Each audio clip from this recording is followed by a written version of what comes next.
குரு துணையுடன் அன்னையின் வழிகாட்டலில் வாழ்வின் இன்னல்களிலிருந்து விடுபட்டு மென்மேலும் உயர அன்னையின் தவச்சாலைக்கு அழைக்கிறோம். இடம் காசி தர்மம், கடையநல்லூர், தென்காசி மாவட்டம். கால் 9363701116.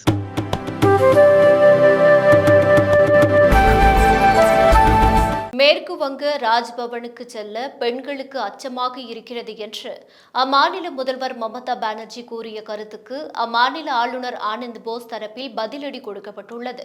மேற்கு வங்கத்தில் 2 தொகுதிகளுக்கு சமீபத்தில் நடந்த இடைத்தேர்தலில் திரிணாமுல் காங்கிரஸை சேர்ந்த சயந்திகா பந்தோபாத்யாய் மற்றும் ராயத் உசைன் சர்கார் ஆகியோர் வெற்றி பெற்றனர். இம்மாதம் 26ஆம் தேதி மதியம் 12:30 மணிக்கு ஆளுநர் மாளிகைக்கு வந்து பதவியேற்றுக் கொள்ளுமாறு ஆளுநர் தரப்பில் தெரிவிக்கப்பட்டிருந்தது.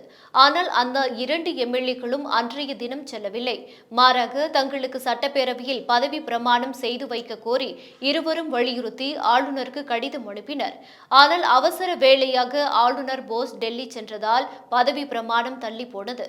இதுகுறித்து கருத்து கூறிய மமதா பானர்ஜி, எங்கள் கட்சி எம்எல்ஏக்கள் வெற்றி பெற்று ஏறத்தாழ 1 மாதம் ஆகிவிட்டது.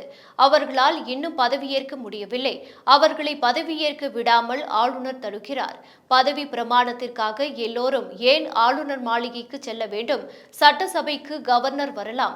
அவரால் வர முடியாவிட்டால் சபாநாயகர் அல்லது துணை சபாநாயகரிடம் பதவி பிரமாணம் செய்யும் பொறுப்பை ஒப்படைக்கலாம்.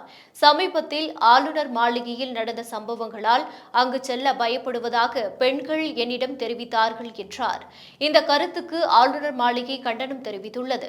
ஆளுநர் பெயருக்கு களங்கம் ஏற்படுத்தும் வகையில் ஒரு முதல்வர் பேசுவது கண்டனத்திற்குரியது என்றும், இதுபோன்ற விமர்சனத்தை கண்டுகொள்வதோ இந்த குப்பை பொருளுக்கு பதிலளிப்பதோ சரியாக இருக்காது என்றும் ராஜ்பவன் தெரிவித்துள்ளது.